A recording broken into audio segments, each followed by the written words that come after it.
Maravilha. Podeis assentar, querido? Que a graça e a paz do nosso Senhor Jesus Cristo seja com todos, amém? Ixi! Que a graça e a paz do nosso Senhor Jesus Cristo seja com todos, amém? Eita, melhorou.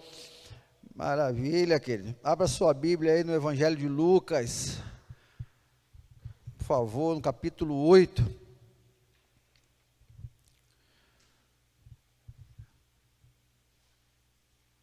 Vamos refletir aqui na palavra do Senhor. No Evangelho de Lucas, capítulo 8, a partir do versículo 16 e 17 e 18, 3 versículos apenas, que conta a parábola da candeia ou da lamparina, depender da sua versão.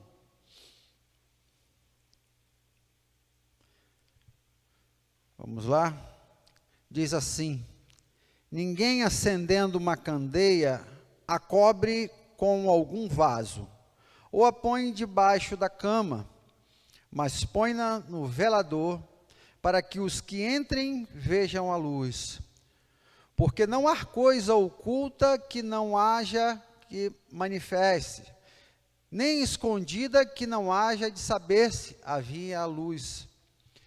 Vede, pois, como ouvis, porque a qualquer que tiver, lhe será dado, e qualquer que não tiver, até o que parece ter, lhe será tirado. Feche os seus olhos, vamos orar ao Senhor mais uma vez. Pai, como é bom iniciar mais uma semana, ó Deus, na Tua casa, neste lugar, ó Deus, que foi construído para o louvor da Tua glória, Deus.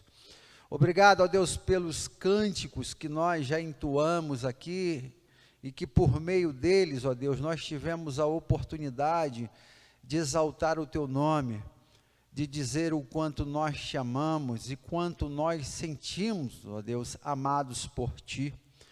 Obrigado, ó Deus, porque o Senhor também nos permitiu nesta manhã, ó Deus, dizimar e ofertar, ó Deus, para a causa mais nobre, ó Deus, que existe no universo, que é a causa de salvar vidas, ó Deus, de fazer com que o Teu Evangelho seja conhecido em outros lugares, ó Deus, nos 4 cantos do planeta.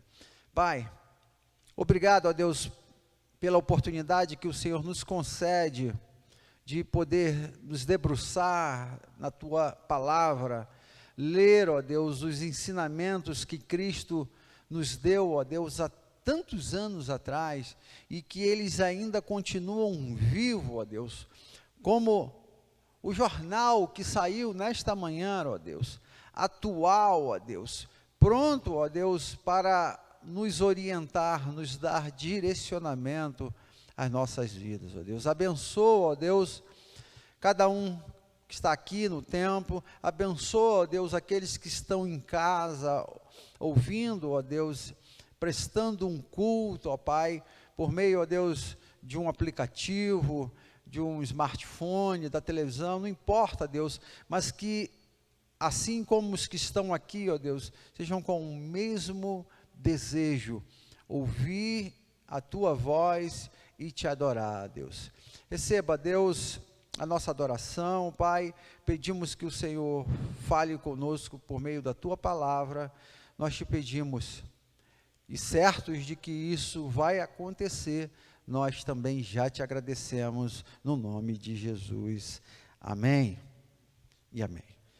Igreja, nós estamos, segundo alguns especialistas, vivendo o período, parece que um dos mais intensos da Covid-19. Segundo os médicos e alguns cientistas dessa área, vai dizer que o pico está aí, entre as primeiras semanas de julho e até o meado de julho, final de julho, a gente vai caminhar por esse pico. É um pico que, honestamente, se não fosse tantos males que ele vai acabar trazendo e já trouxe, seria algo até mesmo aguardado, né? Porque foi tão falado esse pico, que a gente fica numa expectativa que ele chegue logo, né? Não é possível que esse pico não vai chegar para a gente poder voltar à vida. Mas o fato é que isso é algo muito perigoso e está trazendo aí muitas consequências ruins, de mortes, pessoas internadas. Mas o que eu queria pensar com vocês é que, diante de toda essa pandemia, de toda essa loucura, nós estamos percebendo no mundo e na história do mundo algumas mentiras que nos foram vendidas e que nós compramos e que essa pandemia está fazendo cair por terra. A informação de tudo que nós estamos vivendo hoje, nesse contexto, está destronando algumas concepções que nós construímos ao longo da história. Por exemplo, no século XX para o século XXI, foi construída uma doutrina de que a ciência era mais do que a religião. Foi falado isso, né? Destronou-se Deus, tirou Deus do cenário e colocou-se os cientistas. A pandemia está mostrando aí que eles não têm tanto esse poder, né? Temos visto aí a loucura, corre. Eu vi uma entrevista de um grande cientista aqui do Brasil, dizendo que quem ia vencer a pandemia seria a ciência. Então aí, estão lutando, né? Estão lutando. Então, uma das coisas que a pandemia veio para nos trazer luz, fazer cair mentiras, foi poder perceber que a ciência não é essas coisas. Nós podemos também perceber que, diante dessa pandemia, que os Estados Unidos, aquele país tão poderoso, não é tão poderoso assim. Ele está sofrendo tanto quanto nós, diante dessa pandemia. Outra realidade que nós vemos que a luz da pandemia veio trazer e desmistificar muitas coisas, é que a Rede Globo de televisão, ela não é mais o quarto poder. Não é, definitivamente. Antigamente o que a Globo falava era quase que lei. Hoje parece que isso está mudando. Nós vimos também que a medicina, os médicos, eles não são senhores absolutos. Eles falham, eles são de carne e osso e adoecem. A área de saúde hoje, os profissionais da área de saúde estão sendo os mais infectados porque estão trabalhando direto com esse vírus e têm sofrido bastante com ele. Agora, duas coisas boas que aconteceram e que nos traz a memória e acaba um pouco desmistificando algumas coisas que nós construímos ao longo do tempo, é de que a igreja, ela não é um templo. O Covid nos anunciou isso também. Igreja não é essa parede, são essas paredes que estão aqui, esses bancos estão aqui.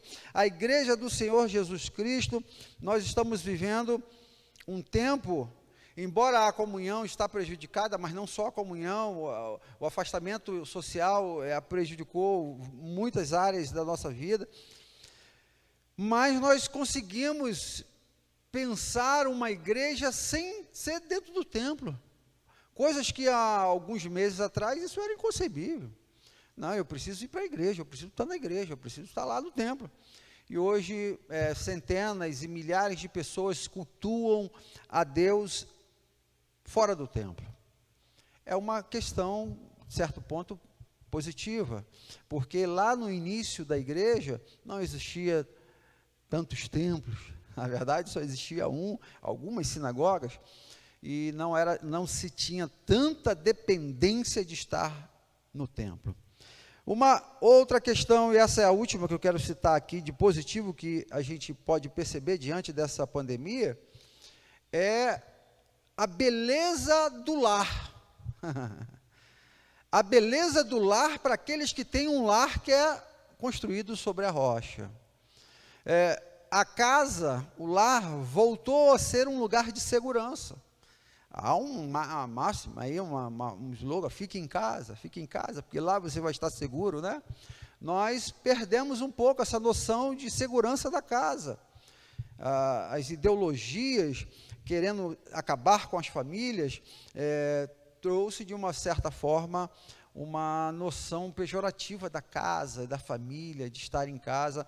E essa pandemia serviu para nos trazer novamente a ideia de estarmos reunidos numa casa, em torno da palavra, como alguns estão aí agora, sentado no seu sofá, no seu quarto, cultuando a Deus dentro de casa, um lugar de segurança. A nossa casa é um lugar de segurança.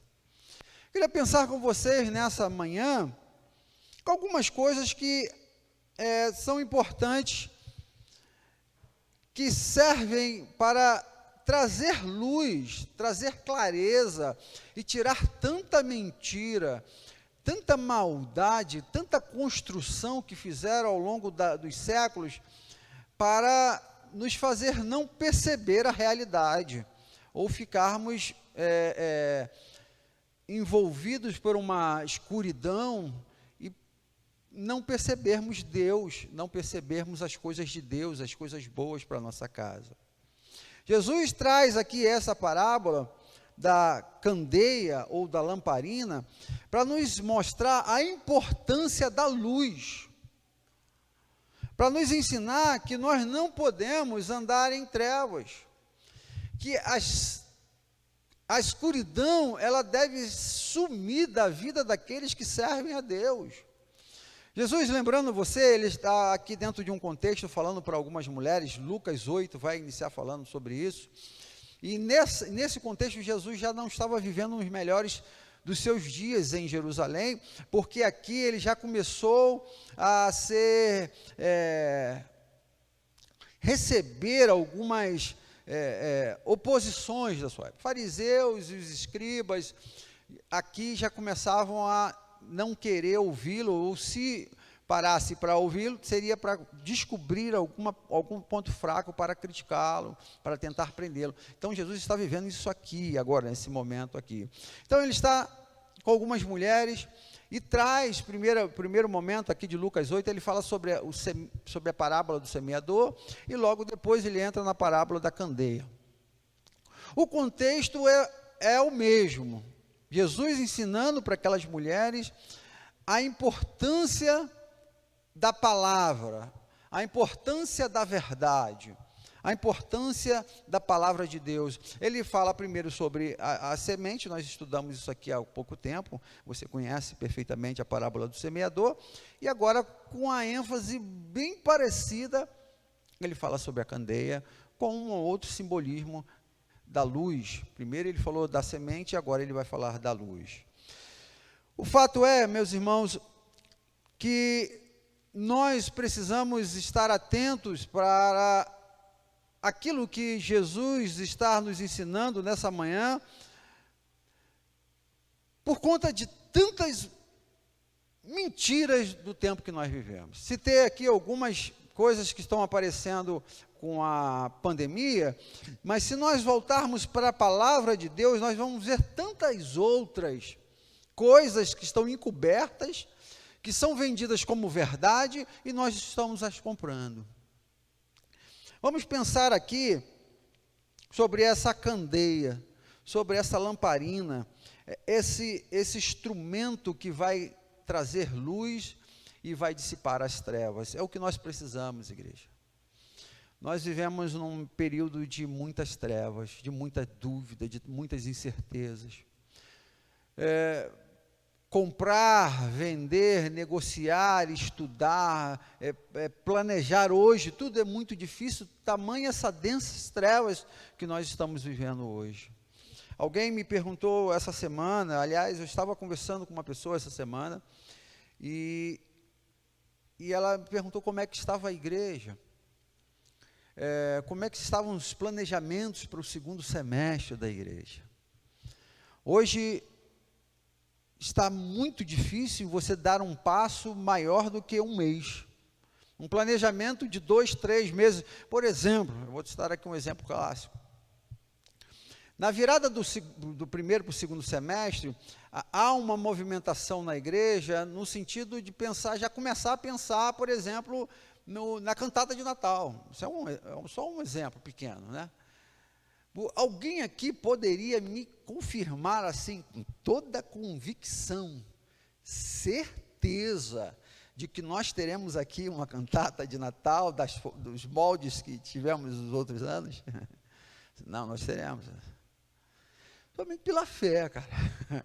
Só pela fé. Teremos aqui um coral cheio de pessoas aqui, e aí o tempo cheio. Só pela fé.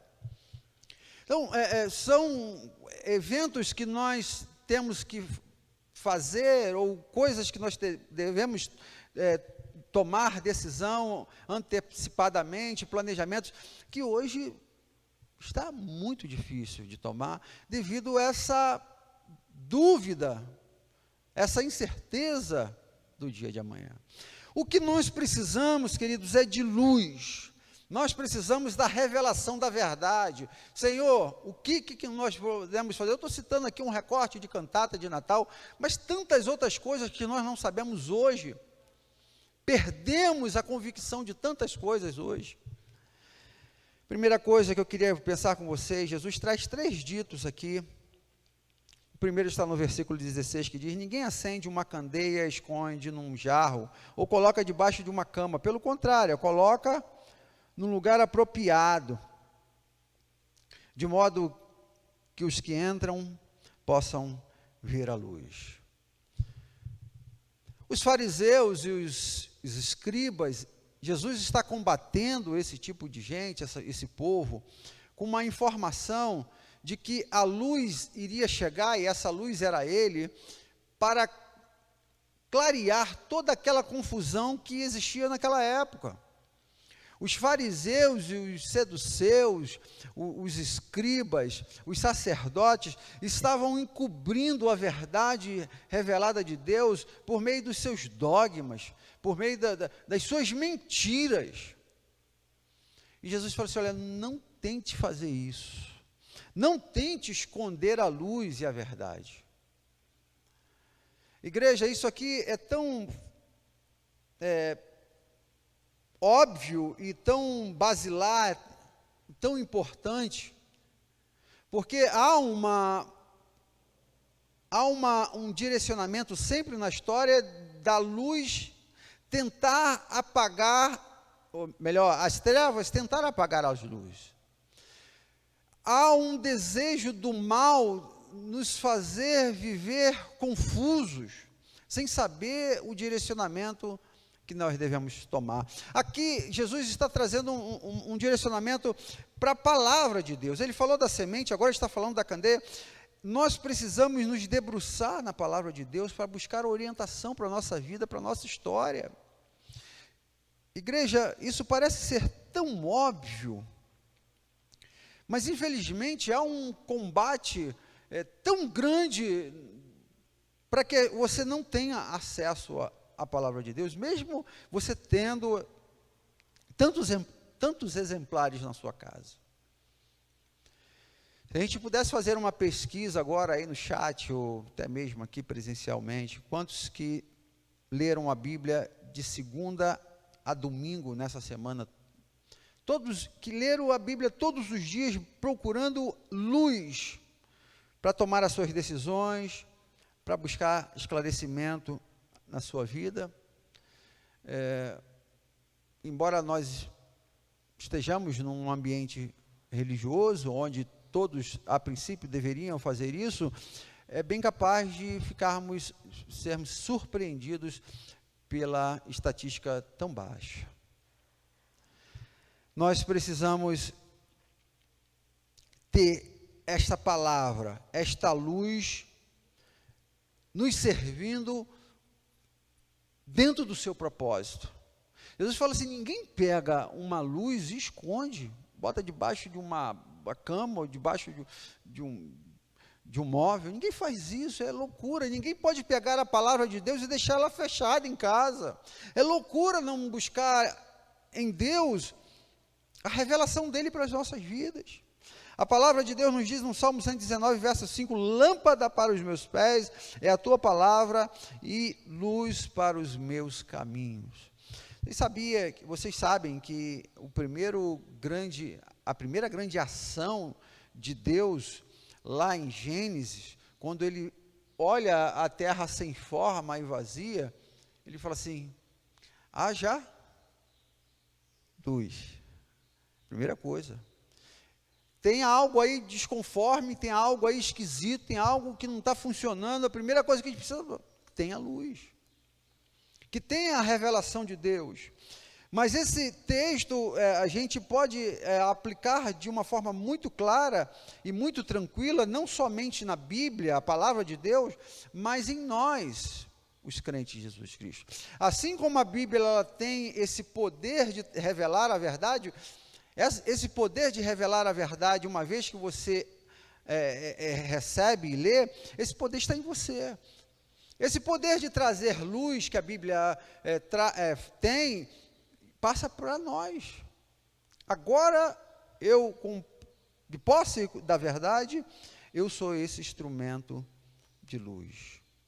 Nós precisamos brilhar, trazer a luz para esse ambiente de trevas que nós vivemos. Haja luz, aonde você pisa, deve ter luz. Moody, um grande pregador do passado, ele disse que de 100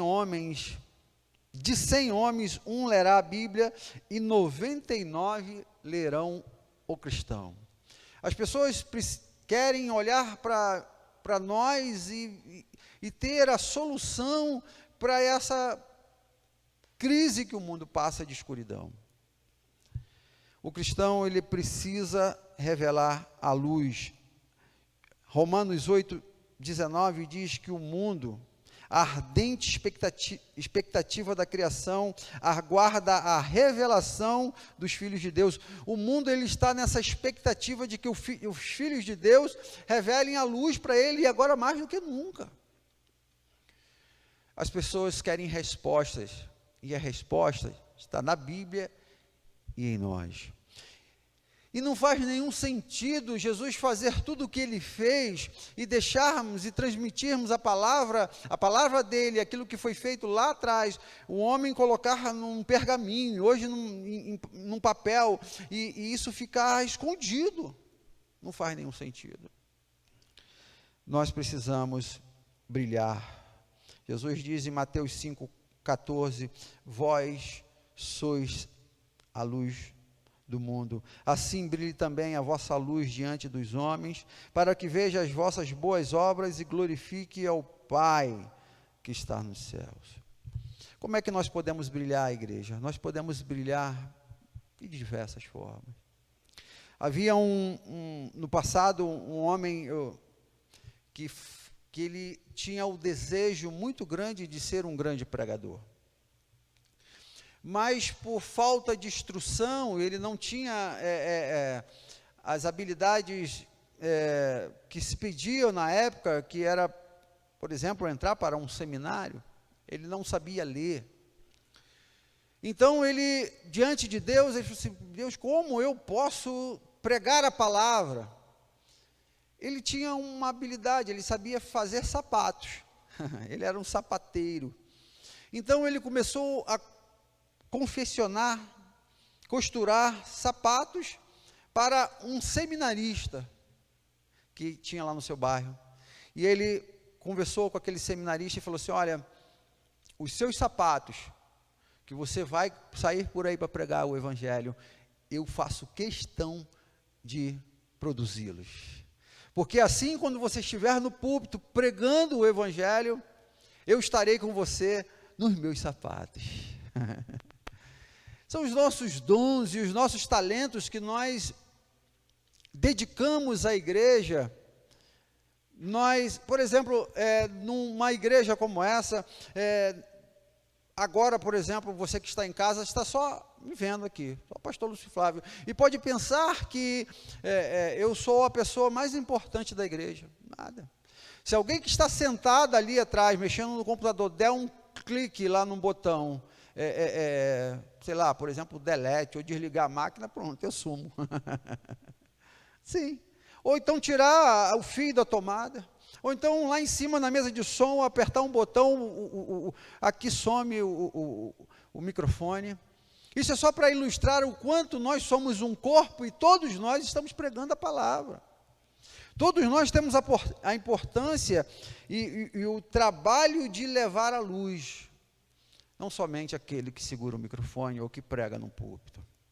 Porque nós pregamos a palavra em todo lugar e em todo tempo. Fazendo um sapato, segurando uma câmera, rodando um microfone, louvando ao Senhor. Todos nós temos a oportunidade de ser luz em todo tempo. Jesus nos traz essa orientação aqui para dizer que todos nós fomos construídos com um propósito de trazer a verdade, um propósito de dissipar as trevas. Não faz sentido ele morrer na cruz, trazer a revelação do amor de Deus para nós, e eu pegar essa revelação do amor de Deus e esconder debaixo de uma mesa ou de uma cama e não transmitir para o meu vizinho que mora do lado. Nós somos chamados para levar a luz. Nós somos chamados e temos um propósito aqui na terra, sermos luz. E eu queria te perguntar, você tem sido luz para aquele que está no sofrimento, para aquele que está em trevas, para aquele que está em casa agora morrendo de medo, sem saber o que vai acontecer no seu amanhã? Diante desse pico aí, quem sabe alguns estão em pânico. Você tem sido luz, você pode ser luz na vida dessas pessoas. Dê um telefonema, faça uma ligação via imagem no WhatsApp ou tantas outras plataformas que nós temos. Leve luz para essas pessoas.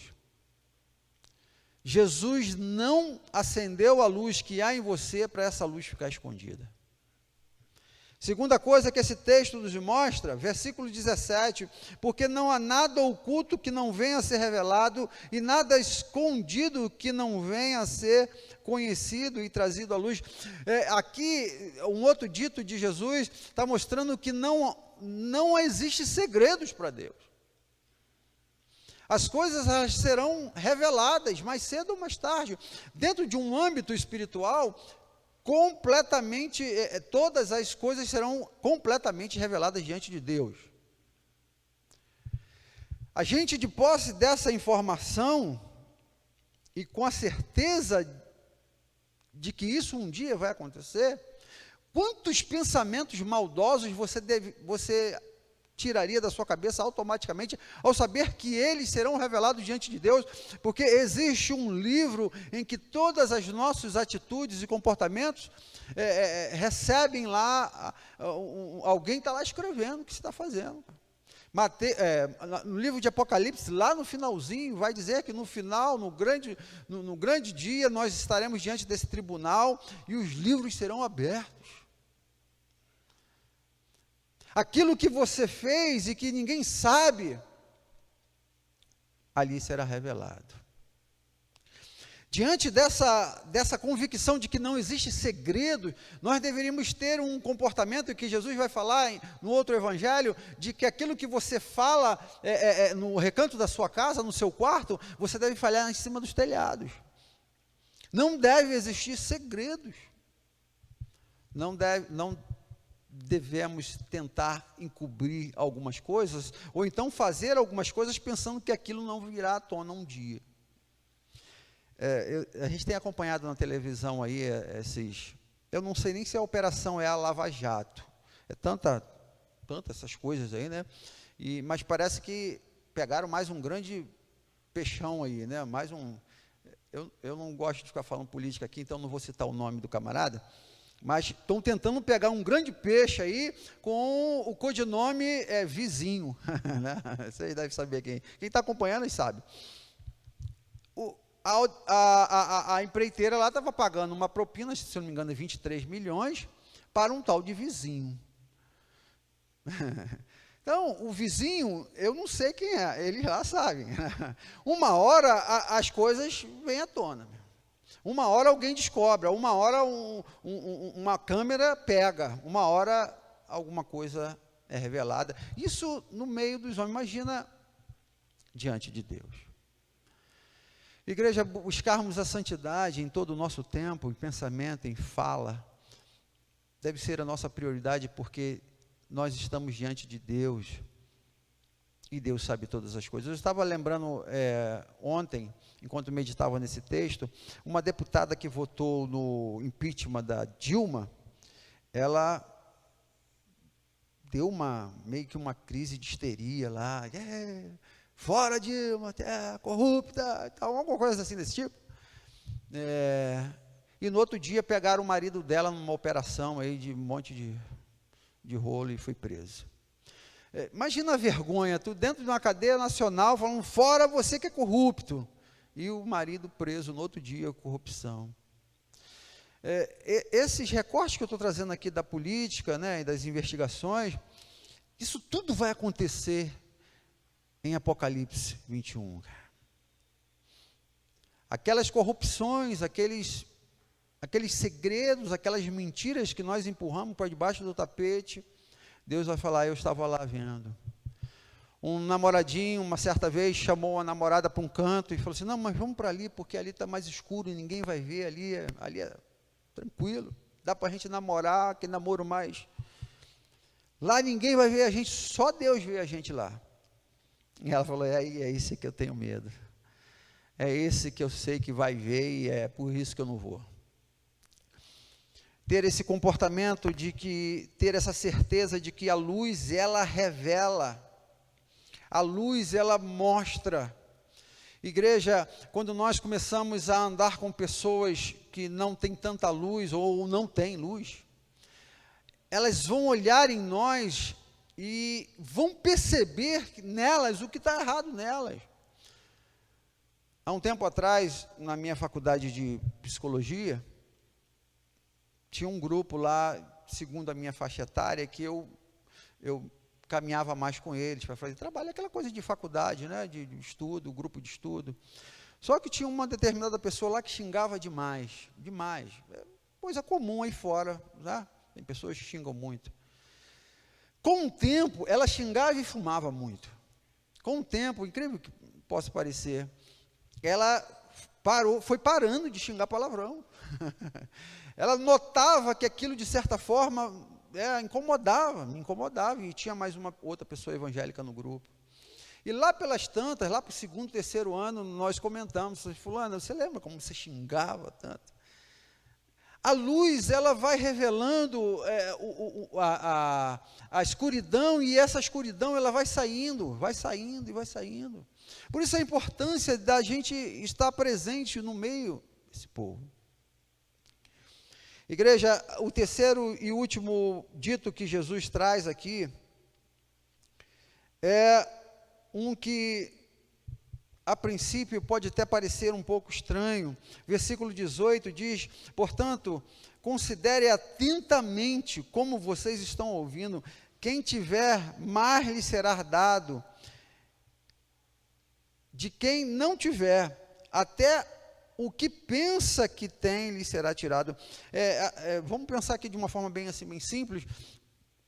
Aqueles que têm, vai ter mais, e aqueles que não têm, vai ter menos ainda, vai ser tirado. Esse é um princípio que está na Bíblia, Jesus fala isso em vários lugares, e a gente vai pensar isso aqui, você, poxa, mas não é justo, o cara já tem tanto, vai ter mais, né? Outro tem pouquinho, não vai ter, vai ser tirado esse pouquinho. Mas você vai ver isso na parábola lá dos talentos, lá em Mateus 25, que o que recebe um talento, ele esconde. Né? E aí quando vem, rapaz, se eu tivesse dado isso aí por banqueiro, ele tinha vindo juros, eu estava com mais de um, e você escondeu. A gente pode pensar isso aqui de diversas maneiras, por exemplo, na área fisiológica, na área intelectual, por exemplo. A pessoa que está buscando o conhecimento e tem o conhecimento, ela tem sede de conhecimento e ela cada vez mais quer mais conhecimento, porque o conhecimento, ele te atrai, você quer cada vez mais saber mais. A pessoa que não quer o conhecimento, ela vai, desculpa eu usar a expressão, e esse conhecimento não tem nada a ver com academia não, viu? Não tem nada a ver com títulos, conhecimento vem através da vida, das experiências, das buscas, não necessariamente do colégio e da faculdade, da sua pós. As pessoas que vão não esquentando muita cabeça em buscarem ser uma pessoa sábia, ela cada vez mais vai emburrecendo. Você quer ver um exemplo? Por exemplo, um instrumento. Eu vou aprender a tocar violão, sei lá, ou piano, ou qualquer coisa. Eu aprendo a tocar uma música ali, uma música. Se eu não exercitar e aprender a tocar a segunda música, a terceira música, a quarta música, aquela música que eu aprendi a tocar, eu vou esquecer ela lá daqui a pouquinho. O conhecimento, ele vai gerando mais conhecimento. É como se fosse uma espécie de lei de atração, que tanto a psicologia fala. Você está andando com pessoas boas, você vai atrair pessoas boas, porque o ambiente, a conversa, aquilo que você está vivendo ali, a atmosfera é de lugar bom. E quem é ruim, ou ela vira boa, ou ela se afasta. Então Jesus fala, aqueles que têm, eles vão receber mais. E aí eu queria encerrar essa nossa reflexão e parar e pensar, você tem Bíblia em você? Você tem sede e desejo de Deus de conhecer mais e mais e ter mais luz em você? Você vai ter mais e mais cada vez mais. Mas se você não quer ler a Bíblia, se você não quer buscar Deus, você vai ter cada vez menos Deus e Bíblia na sua vida. A vida espiritual, queridos, é como nadar contra uma correnteza. Ou você nada, ou você volta, a correnteza te leva. É como você andar de bicicleta, quando você para de pedalar, você cai, você põe o pé no chão. Nós não podemos parar de buscar, nós não podemos parar de querer mais diante de Deus, por isso que a palavra de Deus nos diz conhecer e prosseguir em conhecer. Se você para de ler a sua Bíblia, escreve isso que eu estou te falando, cara. Se você para de orar por uma semana, de ler a sua Bíblia, 1, 2, 3 semanas, com muita facilidade, aquilo que é de ruim, ela começa a voltar a ser atraída para você. Jesus, ele conta que uma casa, quando está limpa e adornada, quando ela, de alguma forma, ela se esquece de Deus, o demônio volta e volta com mais 7. A nossa preocupação de estar sempre buscando Deus e não parar nunca de buscar a Deus, não parar nunca de tentar estar perto de Deus por meio da busca da luz, que é a palavra dele. A Bíblia, Jesus vai trazer a ilustração da semente que cai numa terra boa e multiplica, e multiplica, e multiplica. 100, 60 e 30 por 1. E agora aqui ele fala da candeia que está forte. Essa vai gerar mais luz e mais luz e mais luz, e a sua luz cada vez vai ser mais forte e vai brilhar cada vez mais longe. E vai iluminar cada vez um maior perímetro. Por isso nós não podemos parar. Nós não temos o direito de ficar estagnado na fé. Estava lendo um comentarista dentro desse texto, ele dizia que a fé é parecida com um músculo. Um músculo. Quando você está malhando ali, o músculo vai crescendo, você vai pegando força. Aí você para de malhar, dentro de um tempo, você vai ficando fraco, a pele vai ficando flácida. É assim também a fé. Você precisa aprender a estimular a sua fé, a viver a sua fé, a fazer com que a sua luz cresça. E aí, se você for ampliar isso aqui e trazer para mais outros aspectos da sua vida, falei aqui de conhecimento, falei aqui de musculação, de fisiologia, falei aqui de fé, você pode falar isso aqui de amor, por exemplo. Você é uma pessoa que ama, você vai ter mais amor na sua casa, na sua vida. E de contrapartida, você não é uma pessoa que ama, você vai procurar o amor e não vai achar, porque até o pouco que você tem vai ser tirado.